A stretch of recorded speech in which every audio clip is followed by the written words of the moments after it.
په لومړي ځل د شمال زون په کچه د بلخ په حوزوي روغتون کې د هیموفیلیا د درملنې یو معیاري مرکز پرانیستل شو. د بلخ ولایت د امیر روغتیا ریاست مسؤلین وایي له دې وروسته به په یاد مرکز کې د هیموفیلیا ناروغۍ د اخته کسانو غوره درملنه وشي.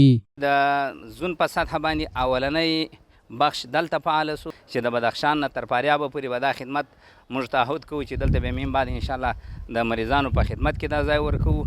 همدارنګه د هیواد د وینې ملي بانک مسؤل ډاکټر محمد ناصر صادق وایي هیموفیلیا یو ارثي ناروغي ده چې پر هیموفیلیا اخته کس د فولیټونونو د نشتوالي یا کمیدو او یا د انعقادي فاکتورونو د نشتوالي لامل نشي کولای چې د وینې بهیدو مخه ونیسي. هغه له خلکو وغوښتل چې د خپل هیوادوالو د ژغورنې په موخه دي د وینې بانک ته وینه ورکړي. یک نوع بیماری ارثی است که از مادر مصاب به طفلش میرسه و معمولا اکثرا طبقه ذکور به این مشکل مبتلا می باشند که کمبود فاکتور 8 و یا 9 و مطابقی فاکتورهای تحسر خون کمبودش باعث ازی میشه که باز خون از این بیمارا توقف نمیکنه.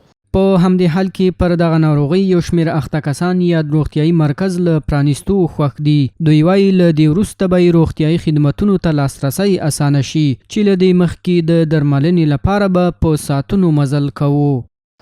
ما بسیار خوشحال هستیم. ما مروزه می رفتیم کابل، بسیار پول زیاد گزاف مصرف میکردیم تا اینکه فاکتور بگیریم و یا بیاریم اینجا دوباره در جریان راه ما پس مریض میشدیم.